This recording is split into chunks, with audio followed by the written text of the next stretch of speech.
Unaware my husband didn't know I owned the landlord's company, he forced me out for his pregnant lover. What I did next crushed him. Her husband didn't just cheat. He stood in the doorway of a home he thought they were renting and forced his own wife out of a building she secretly owned. That night, Emily Carter stood in the hallway with her suitcase shaking at her side. Her husband, Tyler Brooks, blocked the doorway, his voice cold, his arm wrapped around a pregnant woman named Claire. "You need to pack your things," he said. "We're done. She needs this home more than you." Claire smirked, resting a hand on her belly like a trophy, eyes running over Emily like she was already gone. "Don't make this harder," Claire whispered loudly, just enough for Emily to hear. He thought she had nowhere to go. He thought she had no money. He thought she was powerless. What he never knew, what he never bothered to ask, was the truth Emily carried in silence. She was the sole beneficiary of the Hamilton Trust, the very landlord's company that owned the entire apartment building, including his unit, including his future. This is not just the story of a man who cheated. It is the story of what happens when the woman he underestimated stops hiding her power and uses it. Dear viewers, thank you for being here. Watching without subscribing is like letting Emily's voice fade back into the silence she lived in for years. When you subscribe, you stand with every woman betrayed, every quiet heart overlooked, and every soul who chose to rise instead of break. The sound hit Emily Carter like a slap. A cabinet door slammed so hard the walls shook, and for a split second, her heart jumped as if danger stood behind her. She froze in the hallway, gripping the edge of the counter. The morning apartment looked calm, but the echo of that slam carried something sharp, something restless. Emily was 31, soft-featured, gentle by nature, the kind of woman people described as quiet but kind. She never raised her voice, rarely argued, and carried her emotions like delicate glass. Carefully, thoughtfully, always protecting others before herself. But that violent slam wasn't hers. It came from Tyler, her husband. Though she didn't see him, he often moved around like a storm these days. But this scene would slow, soften, because this was not yet the day of destruction. This was the day the audience needed to know who Emily truly was before everything fell apart. She let out a slow breath and knelt by the dresser drawer she had opened earlier. Inside it, beneath neatly folded scarves, sat a sealed beige envelope.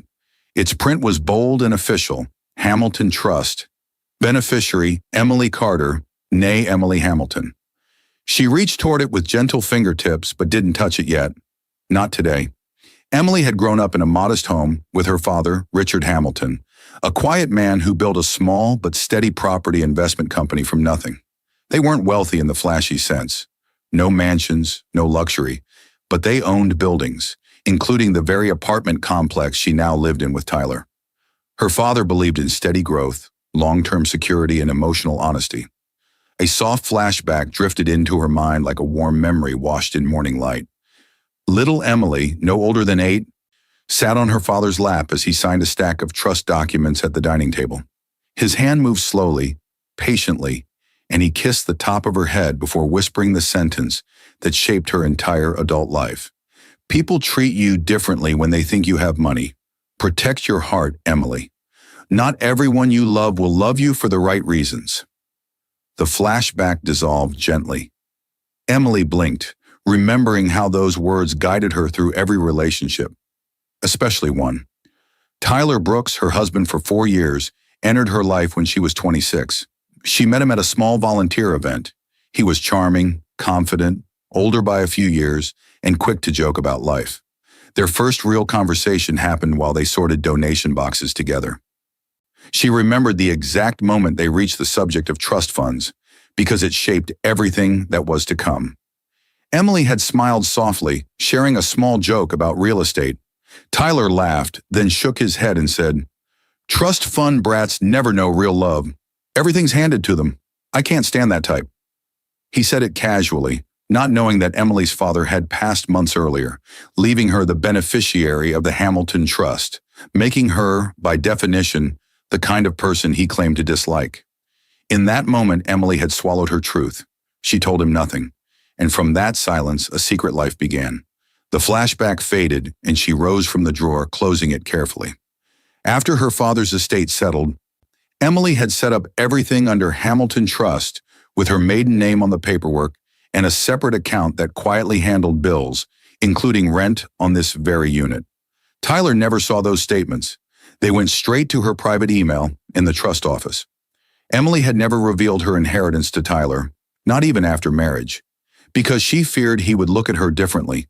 She wanted love built on connection, not ownership or opportunity. Her devotion to Tyler grew in the years that followed.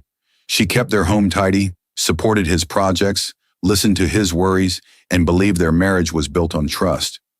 Tyler knew her as a simple woman with a humble past, nothing more. He never questioned why rent was always on time, why repairs were handled easily, or why she never panicked about bills. He assumed luck. She allowed it. She checked the time. She needed to leave for work soon. Emily was meticulous about small tasks, adjusting a crooked picture frame, straightening a cushion, smoothing a wrinkle in the curtain. These habits weren't perfectionism. They were grounding, tiny rituals that helped her carry a past she never spoke about. A soft sigh cut through the air behind her. She turned. Tyler stood in the doorway, leaning against the frame with his arms crossed. He was 34, tall, handsome in a sharp-edged way, with eyes that once held warmth but now looked impatient, distracted, distant. His jaw was tight as if he were holding back irritation. He glanced at Emily's calm posture and said nothing, just watched her with an expression she couldn't read. Emily managed a small smile. Heading out soon. Do you need anything before I go? He didn't answer. Instead, he lifted his phone, checked a message quickly, then turned the screen slightly away from her and walked off, the tension in his shoulders leaving a strange heaviness in the air. The phone screen flashed just long enough for Emily to notice one detail she wasn't meant to see, a name she didn't recognize, a message he hid too quickly. Her stomach tightened. For the first time in a long while, Emily felt something shift, something small, quiet, but sharp enough to break the peace of the morning. And as she picked up her bag to leave, she felt a whisper of something colder waiting just beyond the next scene. She didn't know it yet, but Tyler's secret message was the first thread that would soon unravel everything she believed about her marriage. The argument came out of nowhere. Tyler's voice cracked through the apartment like a whip. "I can't do this anymore," he shouted from the living room. Emily spun around so fast she nearly dropped her bag. Her heart slammed against her ribs. The intensity in his tone was too sharp, too sudden for early morning. She hurried toward him, instinctively trying to bring calm, but her steps slowed when she saw him standing in the center of the room, fists clenched at his sides. Tyler Brooks, 34, her husband of 4 years, looked overwhelmed, angry, stressed, exhausted. His brows were tight, his jaw sharp, and the tension around him thick like a storm that refused to break. "Can't do what?" Emily asked quietly. He ran a hand through his hair. "The bills, Emily. The rent. My job barely covers anything. I swear I'm drowning here." His voice cracked at the end, desperate but strangely rehearsed. The intensity softened, and Emily's chest eased just a little. They had been here before, these emotional storms followed by quiet collapses. And every time, she had been the one who steadied the ground. But Tyler didn't know the truth. He didn't know the rent was covered, always covered, because the building belonged to her family trust. He didn't know the bills never piled up because she paid them discreetly before they could trouble him, scheduling payments through the Hamilton Trust account long before due dates. He didn't know she had inherited more than memories. He didn't know anything at all, and Emily had made sure of that. Her mind drifted, slowly, into the past, into the days when she first believed Tyler was the safest place she could put her heart. She was 26, standing by her father's grave, the world gray and hollow. Her father had been her anchor. Losing him cut through her like winter wind. Tyler approached her gently, placing a hand on her back. He wasn't a close friend then, just someone she knew through community work, but he stayed with her the entire service. He didn't push, didn't ask for anything. He simply stood beside her. For a girl who had lost everything solid in her life, his presence felt like warmth. A few weeks later, Emily returned to her father's house to pack his belongings. She had fought tears for hours until Tyler showed up at her door, uninvited but welcome. "I figured you shouldn't do this alone," he said softly. He didn't know the house, along with 5 other properties, would soon transfer into a trust under her maiden name. He didn't know the legal documents were still processing. He lifted boxes, pulled old photos from shelves, listened to stories about her father. Emily remembered how he looked at her then, with admiration, tenderness, and sincerity. She mistook it for pure love. One evening, while they ate takeout on the floor of her nearly empty childhood home, Tyler laughed at a story on TV about a wealthy heir. "Trust fund brats," he said. "They never learn real life. They never know real love. Everything comes easy." Emily had frozen. He didn't know her father had just left her the Hamilton Trust. He didn't know she was exactly what he mocked, and she instantly decided he never would. The flashbacks dissolved like soft colors fading off a canvas. Back in the present, Tyler paced the room with heavy footsteps. "I'm doing my best," he said dramatically. "I'm trying, Emily." She stepped closer, laying a gentle hand on his arm. "I know. We'll manage." He paused, looking at her as if she were a warm blanket on a cold night. Relief washed over his face. Too much relief, because Tyler didn't just see comfort, he saw convenience. Emily didn't know it yet, but he had built a version of her in his mind, a version who would always soften his failures, carry his weight, clean up his messes. A version who existed to make his life easier. How much of his love came from her heart? How much came from the fact that she made his problems disappear? Emily slowly walked to the counter and quietly paid the phone bill Tyler had been complaining about. She didn't even mention it. She never did.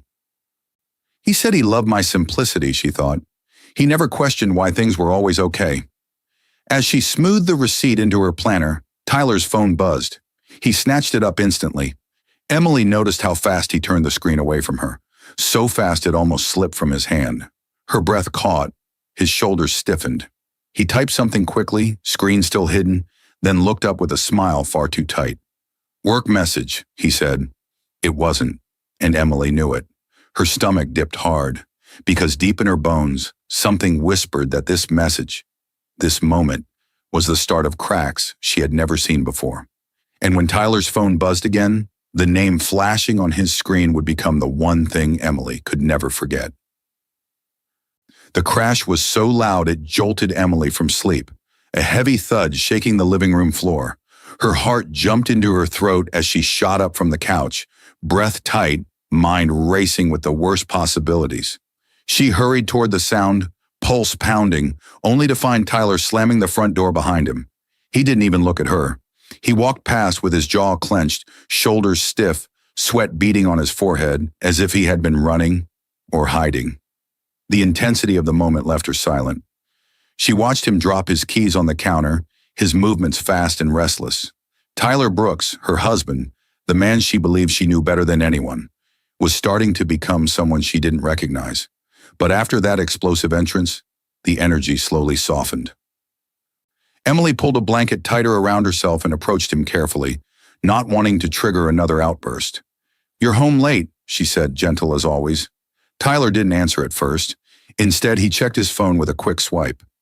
Emily caught the brief flash of tension crossing his face before he forced a smile. "Work ran long," he finally replied. "Lots of paperwork." But Tyler was not the kind of man who enjoyed extra hours. He hated staying late.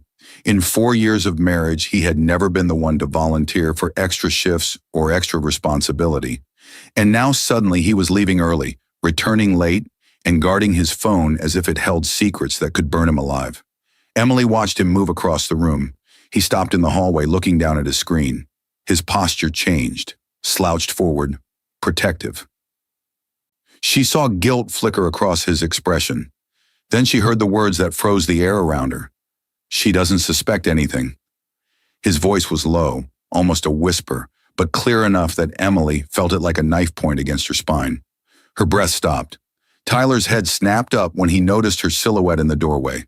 His face drained of color. He faked a cough and hung up immediately. "Emily, hey, didn't know you were awake."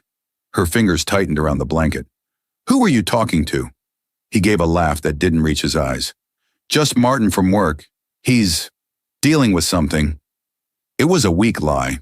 Tyler was terrible at lying, especially when startled. His eyes darted left, then right, as if searching for a story that wouldn't collapse under its own weight.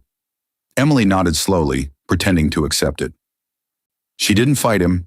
She didn't push. She had learned long ago that silence often revealed more truth than direct questions ever could. Later that evening, when Tyler went to take a shower, Emily decided to tidy the living room. Her hands moved through familiar motions, folding blankets, organizing cushions, anything to calm the growing storm inside her. She knelt beside the couch to pick up a remote when something small and metallic caught her eye. Something shiny wedged between the cushions. She reached in and pulled it free. A silver bracelet. Not hers. Not even close to anything she owned. Too elegant. Too delicate. Too unfamiliar. Emily preferred simple pieces. This one looked expensive, carefully chosen. Her heart thudded painfully. The room felt colder. Emily held it for a long moment, then placed it carefully on the coffee table, positioning it where Tyler would see it. She didn't shout. She didn't question. Just placed it plainly, silently, a quiet test. When Tyler walked out of the hallway and saw the bracelet, his reaction was tiny but unmistakable. His eyes widened, a quick involuntary flinch before he forced a neutral expression. "That yours?" he asked too quickly. Emily shook her head. "No." Tyler swallowed hard, lips parting as if he wanted to say something. But then his phone buzzed in his hand. He looked down. Emily saw it. The brief panic, the hesitation, the decision to step into the bedroom before reading it. When he returned, he tried to act normal, but the air between them had changed. It had cracked. They sat together on the couch, pretending to watch TV, but Tyler kept checking the hallway, as if he were waiting for something or someone. And Emily felt something she had not felt once in their marriage. Fear, not of him, but of what she was about to learn. Hours later, as they prepared for bed, Emily walked past the nightstand and saw Tyler typing quickly on his phone. She didn't breathe, didn't blink. She watched his thumbs move. Then she saw the message appear, clear as betrayal. "We need to talk," she's starting to notice. Her heart split wide open. Tyler tapped send, and Emily knew. This was only the beginning. And the next time she heard his voice behind a closed door, it wouldn't be just words that shattered her world. It would be the truth. The moment Emily opened the front door, the sound hit her like a slap, a sharp, breathy giggle coming from her bedroom. Not the TV, not a neighbor. Her bedroom. She froze, her body stiffening as every alarm in her chest flared at once. She had come home earlier than usual after leaving work sick with a headache, expecting an empty apartment. Instead, she stood in the silent entryway, holding her purse without feeling its weight. Another giggle drifted down the hall, lighter this time, playful, intimate. Her breath stuttered, her vision blurred around the edges. She stepped inside, pushed the door shut behind her without sound, and walked toward the hallway as if her feet were moving through water. The intensity in the air didn't fade. It grew thicker with every step. Halfway down the hall, she heard Tyler's low voice. Soft, warm, a tone he had not used with her in months. Then the unmistakable reply, a woman's voice. "I missed you today." Emily's heart cracked open. She reached the bedroom doorway and stopped. Tyler stood inside, his back facing her. His hand was wrapped around another woman's hand, a woman who couldn't be mistaken for anyone else. She stood close to him, leaning into him, her head tilted with familiarity. The woman turned slightly. Emily's stomach dropped. She wasn't just any woman. She was pregnant. Her belly was round, visible beneath a fitted blouse. Her hand rested protectively over it as she looked up at Tyler with a smug, knowing smile. Her name would be revealed soon, but even without knowing it yet, Emily understood one thing with total clarity. This woman was not a stranger. Not to Tyler, not to her home. Emily's fingers trembled. Her throat tightened. She felt the world tilt slightly under her feet. Tyler finally noticed her in the doorway. Instead of guilt, instead of panic, instead of shame, he stepped back from the pregnant woman and said in a voice disturbingly calm, "You need to pack your things." Emily blinked. "What?" Tyler didn't raise his voice. He didn't look away from her. He spoke as if discussing the weather. "You've been unhappy he said, rehearsed and emotionless. "And I've found someone who needs me more. It's better this way." "Better for who?" The pregnant woman stepped fully into view, her eyes drifting over Emily with open superiority. She placed her manicured hand on her belly, rubbing it slowly, as if displaying her importance. "I'm Claire," she said softly, but not kindly. Her voice carried smug confidence, marking her role clearly. The mistress, the woman who had taken Emily's husband. Emily felt her knees weaken. Claire tossed her hair back, smirking. "Tyler told me everything. How distant you two have been. How lonely you felt. We just connected." Connected. The words scraped through Emily like glass. Emily tried to breathe, but her chest felt too tight. Her world was cracking piece by piece, and all she had were questions shattering inside her. She took a step back. "Where am I supposed to go?" Tyler shrugged, actually shrugged, as if the woman he married for 4 years were a guest overstaying her welcome. "That's not my problem anymore." The finality in his tone hit harder than any scream could. Emily looked at Claire, who didn't bother to hide her satisfaction. The way she rubbed her belly made the message painfully clear. Tyler had chosen her, their future, their child. The injustice burned, the betrayal suffocated, the humiliation crushed. Emily swallowed hard, refusing to collapse before them. She would not let them see her break. "You're really doing this?" she whispered, not to win him back, but because shock made everything feel unreal. Tyler didn't flinch. "I've made my decision," he said. Claire stepped closer to him, touching his arm with gentle ownership. "We just want to start our family without tension, without her, without the wife." Emily steadied herself by holding the doorframe. This was no misunderstanding, no accident, no moment of weakness. This was intentional. And as she stood there, unable to breathe, unable to move, unable to speak, she heard Claire whisper, in a voice meant to be heard, "She'll be out tonight, right?" Emily's heart shattered. Tyler didn't answer. He didn't need to. Emily felt the final crack spreading through the life she once believed was safe. As she stepped back toward the hallway, she grabbed the nearest small suitcase from the closet with numb hands, already knowing he would not stop her. She packed what she could in silence. Documents, a few clothes, her purse, while Tyler and Claire stayed in the bedroom, not once coming to help or stop her. But as she turned slowly to leave the doorway, something in her eyes shifted, a spark of something colder and strangely steady. And when Emily stepped out of that bedroom, she had no idea that the home Tyler was throwing her out of was the very place she held silent power over, a truth about to rise from the shadows. The door slammed so violently behind Emily that the sound cut straight through her chest. It wasn't just loud, it was final, cruel, sharp like a blade. Tyler's hand had pushed the door closed with a force that made the frame rattle. She stumbled forward from the force of it, her suitcase wheels scraping against the hallway floor. For a moment she stood frozen, staring at the wood grain of the door that now separated her from the life she had built. Her own husband had pushed her out. Her home was locked behind her. Her marriage had ended with a single shove and no goodbye. The intensity of the moment swallowed the air in her lungs. Her fingers trembled around the suitcase handle. Every heartbeat echoed in her ears like a drum. And then, everything went quiet. No footsteps, no voices, no apologies, no second thoughts. Just a hollow, cold stillness. The hallway was long and empty, lit by soft yellow lamps that flickered slightly. Emily slowly sank onto her suitcase, her legs folding beneath her as if her bones could no longer hold her weight. She didn't cry. Not yet. There was too much shock pressing down on her. Her palms rested on her lap, numb. Her breathing was shallow, as though her body feared making any noise that might break the fragile control she had left. In the rush of packing, she had taken only what her hands could find quickly: some clothes, her documents folder, her purse. When her fingers brushed that familiar, thick cardboard inside her bag, she realized she had grabbed more than she consciously intended. Emily's mind drifted, not forward but backward, reaching for memories that had once given her strength, and they came like soft light cutting through darkness. She was 12 again, sitting on her father's old leather chair inside his small office.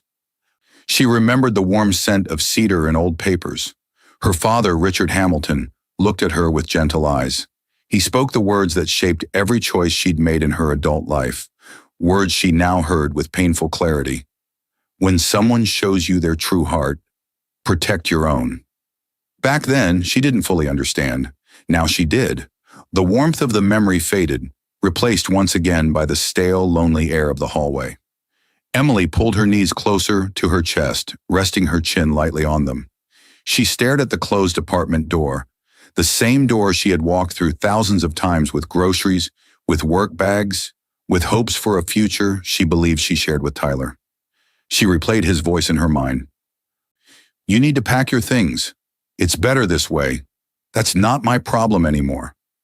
How easily he had said those things, as if ending their life together were a small decision, as if she had been a burden instead of a devoted wife, as if her love had meant nothing. Her chest tightened, but still no tears came. Shock held everything back, locking her emotions behind a wall she wasn't ready to break through yet.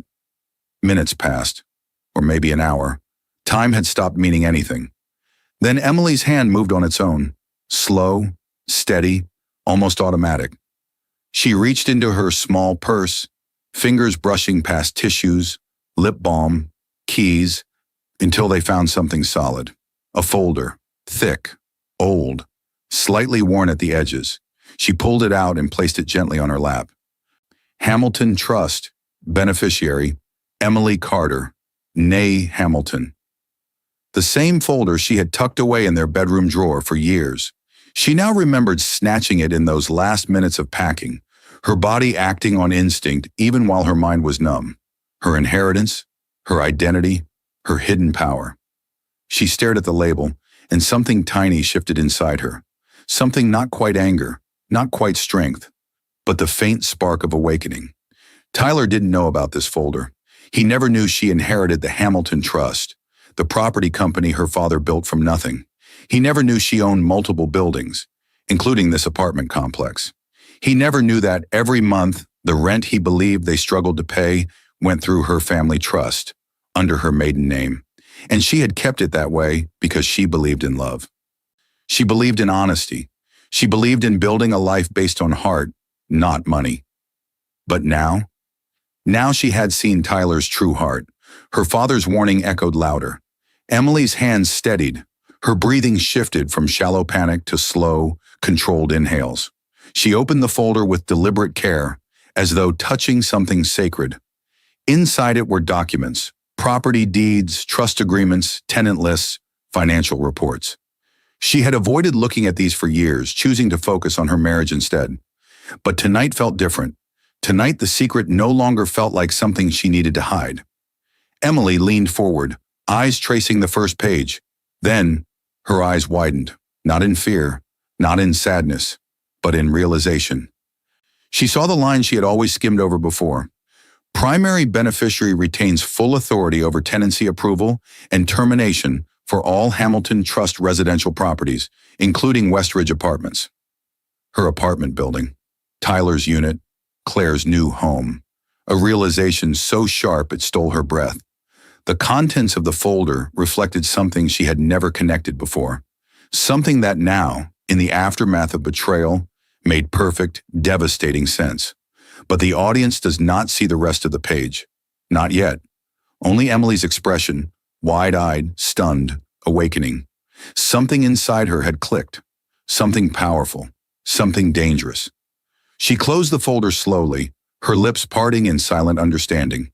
And in that moment, Emily realized her next step would not be to beg or to cry, but to rise. Emily pushed open the tall glass doors with a force she didn't know she had. The kind of force born from heartbreak and something dangerous rising beneath it. The doors banged slightly as they shut behind her, the sharp sound cutting through the quiet, polished lobby of the Hamilton Trust headquarters. It had been less than 48 hours since Tyler pushed her out. In that time, she had checked into a small serviced unit owned by the trust. A temporary apartment arranged easily with a single phone call to the office, using the authority she had never exercised before. The receptionist at the front desk snapped her head up. She was a woman in her early 40s, crisp suit, neat bun, alert eyes.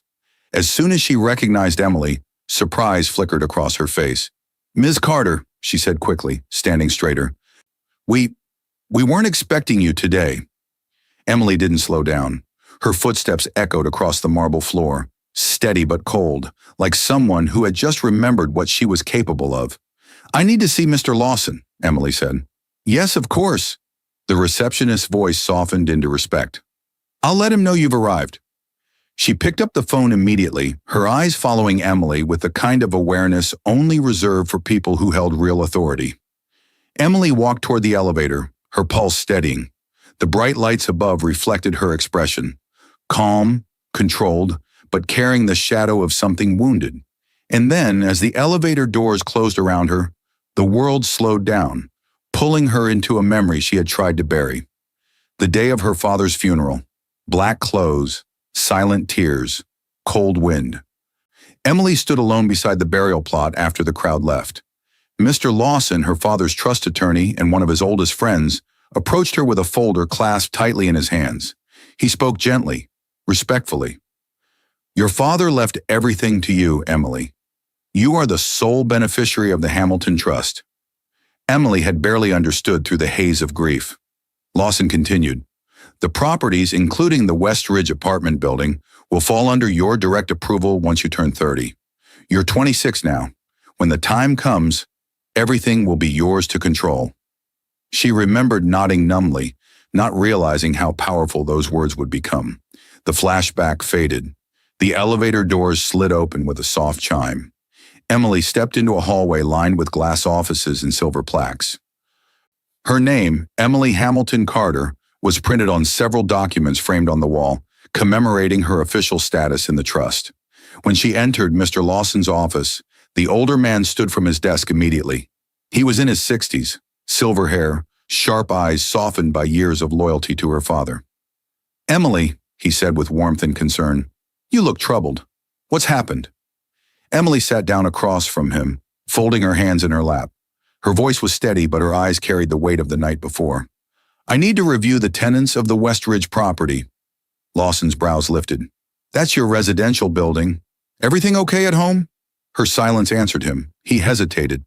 "This includes the unit registered under your husband, correct?" Emily nodded once. "Yes." Lawson leaned back, thoughtful. "Very well. You have complete authority to review all tenant files. That's your right as the beneficiary." He rose from his chair and walked to a filing cabinet, pulling out a thick folder with a label printed neatly across the spine. West Ridge, tenant records. He laid it on the desk between them. Emily swallowed. Her eyes dropped to the folder. It felt heavier than any weight she'd ever carried. Lawson remained standing, his voice low but firm. "Emily, if there's an issue, you need to know something." She lifted her eyes to him. Lawson tapped the folder. "Your husband has violated multiple clauses in his lease." Emily's breath hitched. "What kind of violations?" she asked. Lawson pushed the folder toward her. "Serious ones. We've sent several written notices to the listed tenant over the past months. Noise complaints, an unauthorized occupant, and payment discrepancies when he tried changing bank details. All of them give you full legal authority to take action as the owner." Her fingers hovered over the folder, not opening it yet. But the spark from last night, the awakening she felt in the hallway, burned brighter. "Emily," Lawson said softly, "you can take full action on the property and, if you choose, on the marriage." Emily picked up the pen and signed the authorization, formally instructing Lawson to begin eviction proceedings on the unit registered under her husband's name. Her eyes widened, not in fear this time, but in realization that whatever came next was irreversible. Her eyes widened, not in fear this time, but in realization that whatever came next was irreversible. And as her fingers tightened around that folder, Emily sensed she was about to uncover truths that would reshape everything she thought she knew about her marriage. The sound of Emily's door slamming shut earlier echoed again in her mind, a violent, unforgiving memory that returned with full intensity the moment she sat at her kitchen table. Not the old apartment. This was the small, quiet, temporary unit Hamilton Trust had assigned her after she spoke with Lawson. But the memory followed her here, as if the past refused to let go. Her hands shook as she dropped a stack of documents onto the wood surface, the slam of the papers nearly as loud as the door that had thrown her out. The intensity of it all hit her like a wave, Every cruel word, every cold stare, every betrayal. She forced herself to breathe. Slowly, the frenzy softened into a deep, quiet focus. Night surrounded the apartment, filling the corners with stillness, the only light coming from a small lamp that cast long shadows across the table. But Emily wasn't afraid of the dark anymore. The dark had taught her the truth. She spread the documents out carefully, one by one, page by page. Evidence. She needed evidence, and she had more than she realized. She opened her phone and replayed the moment Tyler had shoved her out. The video existed because, when his voice first raised that night, she had instinctively hit record and slipped the phone into her pocket, a habit she'd picked up after seeing stories about women needing proof when no one believed them. The camera caught everything. Claire standing behind him with a smug smile, Tyler pushing Emily into the hallway. Her breath trembled, but she didn't look away. This was the truth now, not her love, not his vows. This. She saved the video to a secure folder and continued. Next, she pulled out the lease violation list from the trust records. Tyler had broken several clauses: subletting without permission, unauthorized occupant, property modification without approval. Claire had practically moved in behind Emily's back, without registering or seeking consent. Violation after violation. Her hand moved to another stack, financial documents she had kept over the years. Each one told a story she never wanted to admit. Tyler drained shared accounts. Tyler hid purchases. Tyler borrowed money he never repaid. Tyler relied on her to handle the bills. She had covered all of it, quietly, gently, thinking she was helping her husband. But now she saw the pattern clearly. Financial abuse was still abuse. Her jaw clenched, and suddenly, another memory crashed into her like a fist. Tyler had stood in their old living room, frustrated by a minor expense. He snapped, "You couldn't survive without me, Emily. You need me." Back then, she had believed him. Now the memory made her jaw tighten so hard it hurt. He was wrong. He had always been wrong. A knock pulled her from the memory. Emily opened the door to find Mr. Lawson, her trust attorney, standing beside a petite woman in her late 30s. Sharp suit, intelligent eyes, a calm confidence that came from years of winning battles. "Emily," Lawson said gently, "this is Ms. Hartman." Ms. Hartman extended her hand. "I'm a divorce attorney. Mr. Lawson thought you might need representation. He briefed me on the trust and the lease situation, with your permission earlier." Emily's throat tightened, but she stepped aside and let them in. Hartman sat across from her at the kitchen table, scanning the documents. She took her time, no rushing, no assumptions. Her eyes moved sharply from paper to paper, phone to file. Finally, she looked up. "Emily," she said, voice firm, "this is more than enough. You have video evidence, financial records, and legal violations. You will win everything." Emily didn't smile. She didn't cry. She simply nodded. Hartman continued. "You have legal grounds not only for divorce, but for full control over all shared assets. He will be held accountable. And because you're the property owner, his eviction process will move faster than usual." Emily swallowed, her hands tightening around the edge of the table. Hartman studied her carefully. "You've been quiet for too long. Now is the time to speak." Lawson placed a supportive hand on Emily's shoulder. Hartman reached into her briefcase and pulled out a thick stack of papers. The divorce packet. She slid it across the table, the sound sharp in the silence. The intensity of the moment returned, heavy, final, electric. Hartman met Emily's eyes, steady and strong. "Are you ready to serve him?" Emily stared at the papers. Her breath caught, her fingers inched forward, and something inside her shifted from numbness to resolve. Because the moment Emily lifted that pen, she had no idea the confrontation waiting at the apartment would be far more dramatic than a simple delivery of documents. Emily stepped out of the black sedan with a force that shook through her legs, the kind of intensity that only heartbreak mixed with resolve could create.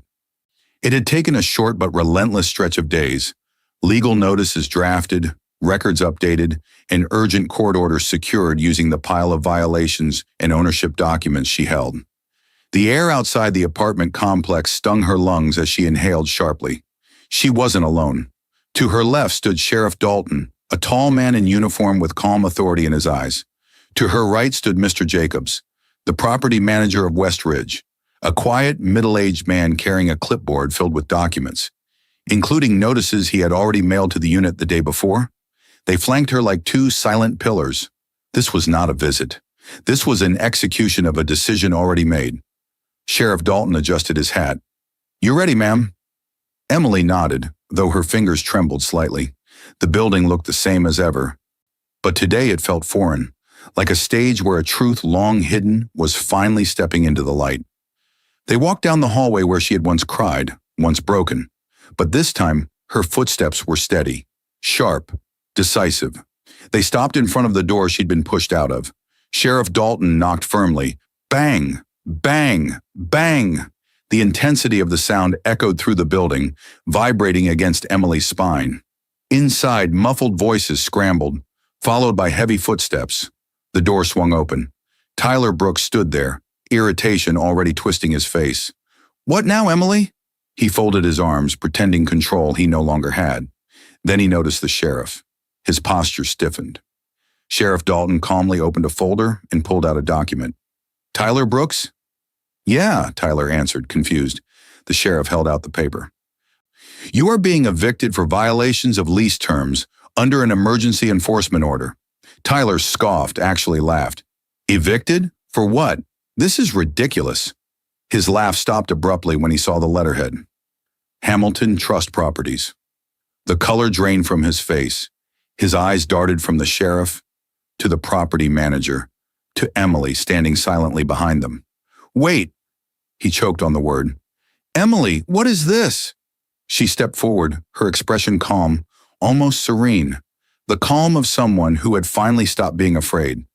"You said I didn't matter," Emily said softly, "but my decisions do." Sheriff Dalton stepped aside so Tyler could see clearly. Emily didn't blink. Tyler staggered back, bumping into the wall. You own this? Since when?" Mr. Jacobs answered. "Mr. Carter has been the legal beneficiary and decision-maker for the building since her 30th birthday. All prior notices about your violations were sent to this address." Tyler looked as if the world had tilted beneath him. "This is a joke. Tell me this is a joke." Emily didn't speak. He kept rambling. No, you can't do this. I live here. I have a family now." As if summoned, Claire appeared behind him. She wore loose loungewear that showed her pregnant belly clearly. Her face twisted with panic. "What's happening?" she demanded. Tyler shoved the eviction notice at her. "She's kicking us out," he shouted. Claire turned to Emily, eyes wide and pleading. "Where are we supposed to go? I'm pregnant." Sheriff Dalton didn't flinch. "That is not the landlord's responsibility, ma'am. You were never registered as a legal occupant." Claire's voice cracked. "You can't do this." Emily's gaze didn't waver. Tyler made his choice, and he broke the rules that kept this home. Claire grabbed Tyler's arm, her voice shaking. "Do something." Tyler turned back to Emily, resentment burning in his eyes. "You're doing this because you're bitter, because I found someone who needs me." Emily's voice remained steady. "You broke the lease. You broke our marriage. Actions have consequences." Tyler took a step toward her, fury rising. "You can't do this to me." Emily turned slowly, her face unreadable. "Watch me." The hallway went dead silent. Claire gasped. Tyler's jaw fell open. Even the sheriff's brows flicked upward. But Emily was done explaining, done defending, done breaking. Sheriff Dalton cleared his throat. "Mr. Brooks, you have 48 hours to vacate the premises under this order. Failure to comply will result in forced removal and possible legal penalties." Claire whispered harshly to Tyler, "We need to fix this." "Fix it." But Tyler couldn't look away from Emily. His voice came out a broken whisper. You planned this?" Emily didn't answer, because this wasn't the end. It was only the beginning. And as Tyler's shocked breathing filled the hallway, Emily knew the next step would not be eviction, but the courtroom, where the truth would cut even deeper. The gavel slammed down so hard that the entire courtroom jolted, the sharp crack slicing through the murmurs of people waiting for the next case. The sound struck Tyler Brooks like lightning. His shoulders flinched, his eyes flared, and the confidence he once carried drained in an instant. Case number 3287, the judge announced firmly. Brooks versus Carter. Weeks had passed since the eviction notice, filled with filings, responses, and lawyer meetings. Today was not a surprise. It was the day everything became official. Extreme tension filled the room, tightening every breath. Emily sat beside her lawyer, Ms. Hartman, her hands folded neatly in her lap. She looked calm, controlled, and heartbreakingly quiet. But the strength beneath her stillness showed in the steady rise and fall of her chest. Tyler sat across from her at the opposing table, sweaty and nervous. Claire sat behind him, arms crossed over her pregnant belly, her face tight with frustration. She had come to support Tyler, but now she looked irritated just being here, glancing around as if judging the entire process. The judge adjusted his glasses. Mr. Hartman, you may proceed. Hartman rose smoothly, her voice sharp but respectful. Your Honor, today we bring forth clear documentation of unlawful eviction attempt, emotional manipulation, and financial exploitation. She placed the first piece of evidence on the screen, the hallway video, Tyler pushing Emily, Claire smirking behind him. The courtroom fell silent. Emily's breath quivered, not in fear, but in remembered pain, but she held her posture. Tyler jumped up. That's taken out of context. I didn't push her, I was... Sit down, Mr. Brooks, the judge snapped. Tyler sank back, red-faced. Hartman continued. Next, screenshots of messages where Mr. Brooks attempts to remove the legal tenant from her own residence without notice. She clicked. The messages appeared. She'll be out tonight. She won't fight back. She has nowhere to go. Claire shifted uncomfortably behind him. Tyler tried to whisper, "It was just talk." Hartman ignored him and placed the next evidence folder on the judge's bench. Lease violations, unauthorized occupant, subletting without approval, property damage responsibility, all committed by Mr. Brooks while his mistress lived there without registration. Emily kept her eyes trained on her hands, fighting the sting at the back of her throat. The judge lifted a brow. Mr. Brooks, do you have an explanation? Tyler stood, raising his palms. Your Honor, she's exaggerating. I was under stress. She was emotionally distant. Hartman cut in. If she was distant, sir, why were you living with another woman without approval and hiding funds from your wife? Gasps rose in the courtroom. Claire stiffened. What? She hissed. Hartman lifted one last document. Financial withdrawals made by Mr. Brooks from their shared account without Mrs. Carter's consent. Funds he then used to support an undisclosed relationship? Claire stood abruptly. You told me you didn't have a wife anymore. You told me she left. Tyler's face collapsed. Claire, please. But Claire shook her head, her voice sharp. You said the money problems were her fault. You lied to me. People whispered across the benches. Tyler looked like a man drowning. Hartman approached the judge one final time. Your Honor, in light of this evidence, we request full divorce, asset protection for Mrs. Carter, and reversal of financial responsibility. She has independent wealth that is separate property through her trust. We ask that he not touch a single part of it. The judge didn't hesitate. Divorce granted. Restraining order granted. Financial judgment granted. Mr. Brooks, you are barred from accessing any Hamilton Trust assets or Ms. Carter's personal accounts. You will receive no spousal support. Tyler's mouth fell open. No, please, Your Honor. The judge hit the gavel. Next case. Emily felt her breath release slowly, like she had been underwater for years and finally surfaced. Tyler stumbled toward her as she stood to leave. Emily, you can't do this. We can fix. Hartman stepped between them. Court order says you're not to approach her. Tyler froze, desperation rising. Emily didn't even look at him. She walked past, her chin lifted. Her silence louder than any words she could have spoken. Outside the courthouse, people who knew Tyler, neighbors, old co-workers, acquaintances, stared at him with expressions that ranged from disappointment to disgust. Word traveled fast. The story had been whispered through the building, through the neighborhood, through mutual acquaintances. Claire stormed toward him, fury blazing in her eyes. You promised me stability. You promised me a future. You said everything was under control. Tyler lifted his hands weakly. Claire, wait. I just need time. She stepped back as if he were poison. You ruined my life too. I'm done. She turned, walked away, and didn't look back. Tyler watched her vanish down the steps, his entire life unraveling in front of him, piece by piece. Emily stood farther away, watching with unreadable eyes. She didn't celebrate. She didn't smile. There was no joy in watching someone fall, just justice. But justice wasn't finished yet, because Emily still had one last destination to visit, one final act that would silence every ghost Tyler left behind.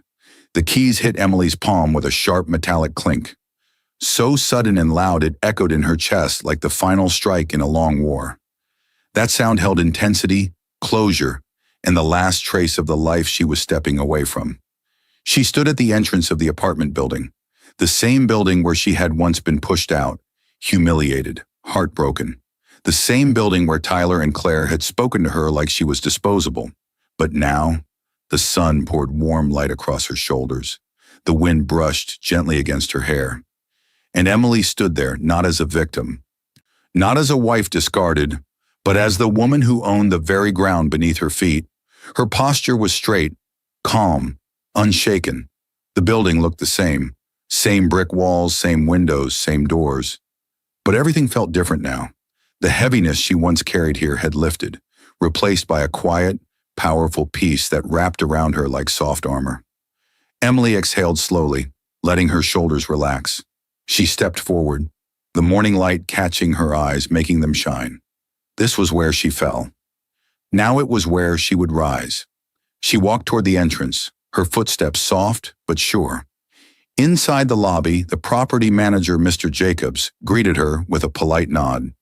He knew who she was now, not just a tenant's wife, but the beneficiary, the owner, the heartbeat of the building. "Everything is ready, Miss Carter," he said.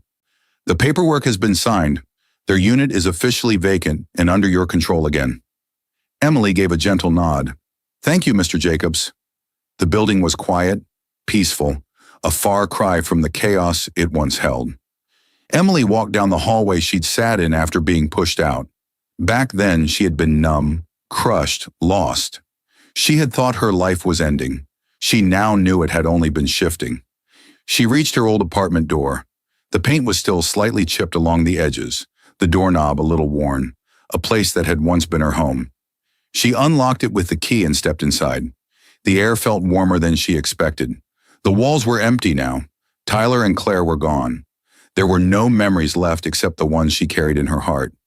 She walked slowly inside, touching the wall lightly, her fingers gliding across the cool surface. This was once the place where she cooked meals, folded laundry, laughed, cried, and loved. It had seen her devotion, it had seen her heartbreak, and now it would see her purpose. Emily closed her eyes for a moment, letting a soft breath escape her lips. Then she smiled. She reached into her bag and pulled out a small folder, this time not filled with evidence or legal documents, but with donation forms. A women's support program, one that helped women recovering from betrayal, emotional abuse, and sudden displacement. The same kind of pain Emily herself had endured. She handed the folder to Mr. Jacobs, who had followed her inside. "This unit," she said gently, "I want it donated to the program permanently. Let it help someone who needs a new beginning. We'll set the rent to symbolic, and the trust will cover the rest." Mr. Jacobs blinked, touched. "That's incredibly generous, Miss Carter." Emily shook her head softly. "It's necessary. Some storms are necessary. They wash away what we should have left long ago." Her voice held calm strength, the kind that comes only after surviving something that should have broken you. She walked out of the apartment for the last time, leaving its door open, a symbolic gesture of release. Emily stepped back into the sunlight, the gentle breeze lifting strands of her hair. She didn't look back. Not once. There was no reason to. As she walked down the sidewalk, every step felt lighter, her posture tall, her eyes full of quiet certainty. A faint smile touched her lips. She whispered to herself, with a voice that finally sounded whole, "He tried to destroy me, but he only revealed who I was meant to become." The camera would slowly pull away here, capturing her silhouette walking confidently into her new future, unburdened, unbroken, unstoppable. And as the final soft notes of the story faded, her narrator voice returned with gentle sincerity. I hope you enjoyed watching it as much as I enjoyed creating it. Like, share, and comment on the lessons you've learned. Let me know where you're watching from in the comments below. See you in my next video.